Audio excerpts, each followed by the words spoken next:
One thing I always forget when we gather together as patriots is that when people mention the Second Amendment, with this group I always feel very safe. Who didn't get a button? So if I throw it this way, we're going to do pretty good over here? So there we go, not too bad. I can't throw a frisbee at all. Yep.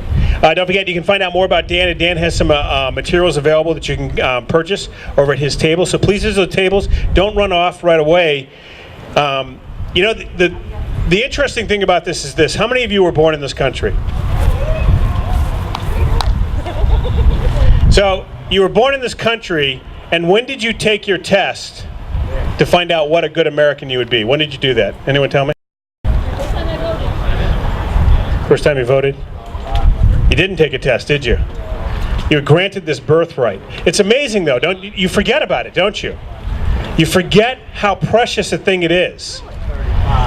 And it wasn't until I served in the Army and I went over to Europe and they took me to a little fence and they pointed on the other side and they said, you see that village over there? It's a fake village.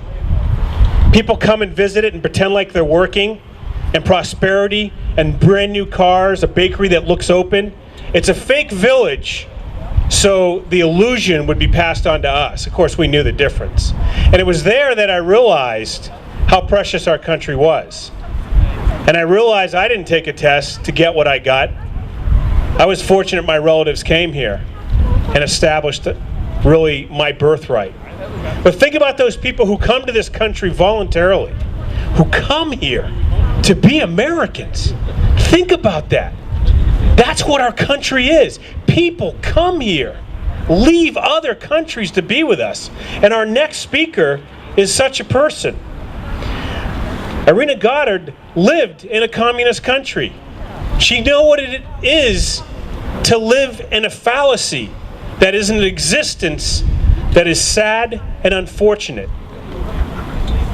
And as we move away from our Constitution, we move closer to that existence. And that's what we need to guard against. Ladies and gentlemen, to speak about living in a communist country, Irena Goddard.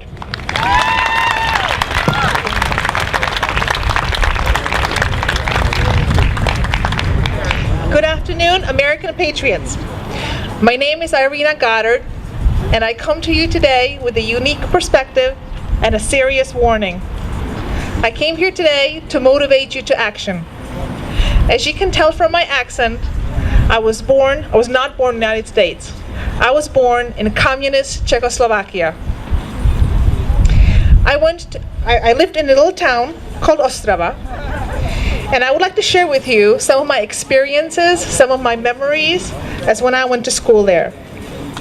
In my early years, we called our teacher Soudružka učitelka, which translates into comrade teacher. The curriculum was centrally controlled from Moscow, and individualism, in fact creativity of any kind, was discouraged. Instead, students were continuously immersed in the philosophy of classlessness and constant economic and social equality.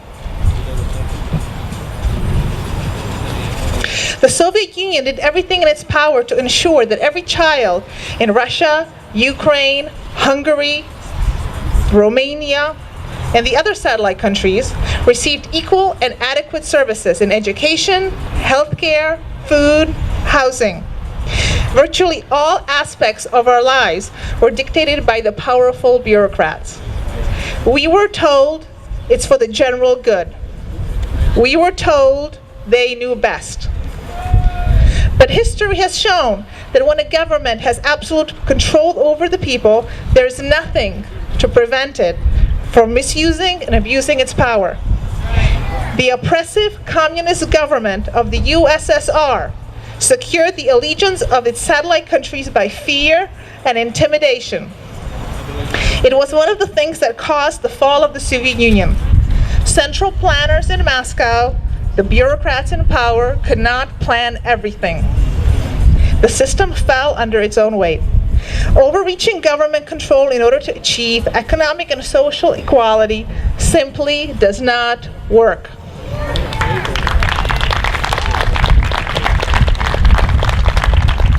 The only proven economic system that works is capitalism.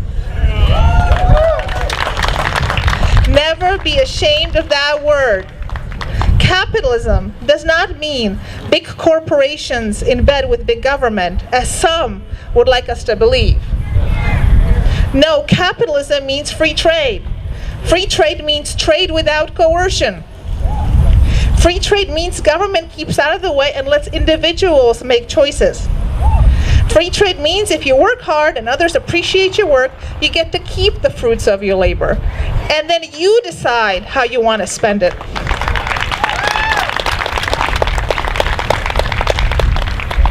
I have seen firsthand the effects of collectivism, and I'm convinced that free enterprise is the best way to prosperity for everyone. Too many have bought into this war on wealth, decrying that wealth that comes from hard work and success, and demanding their fair share, or the redistribution of wealth. History is clear. Call it what you want. Communism, socialism, Marxism.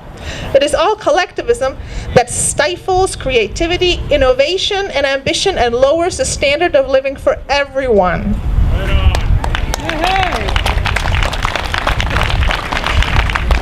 Our free enterprise system does not ignore those who are less fortunate, as critics argue.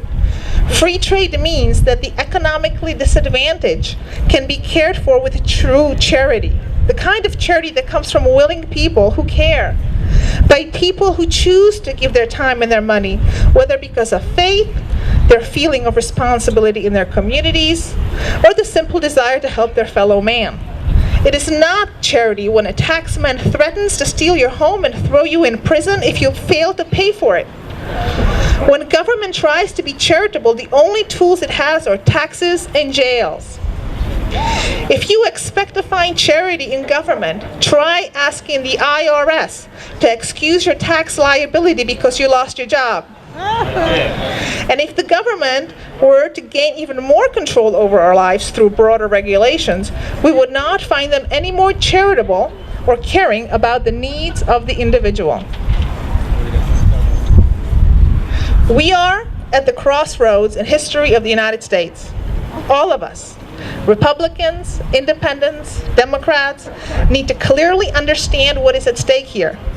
Do we want an America where the government knows best and the bureaucrats decide where and how to spend our money? No. Or do we want an America where the people know best and we spend money directly?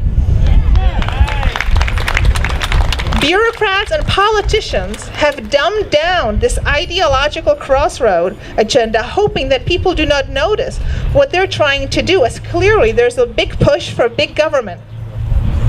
If this is not stopped, the government will force all of us, the market, to hand over more of our hard-earned money so that the government can decide where and how to spend, instead letting the investor, the consumer, you know, the people like you and me, make decisions directly with our money as what products to buy, what services to get, innovative companies to support, and thus letting real free trade and capitalism thrive.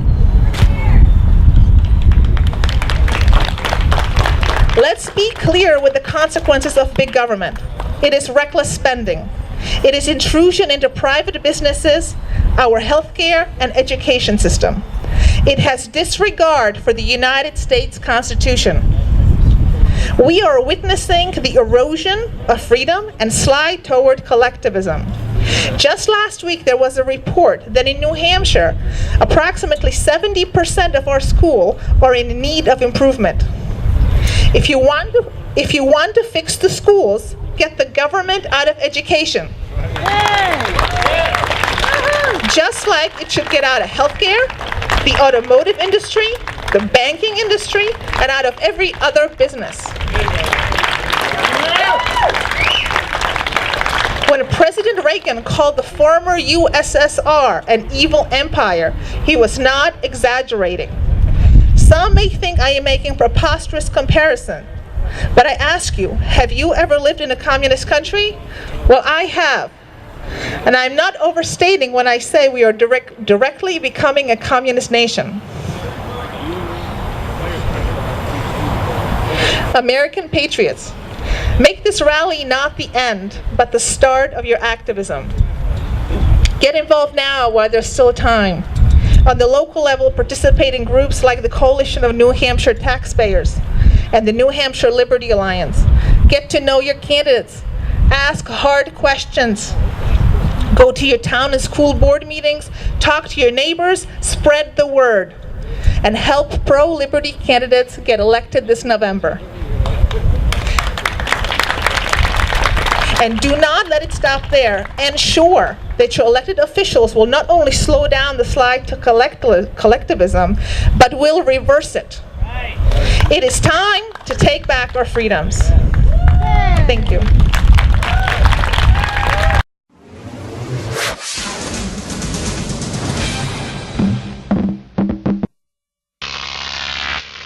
GrokTV.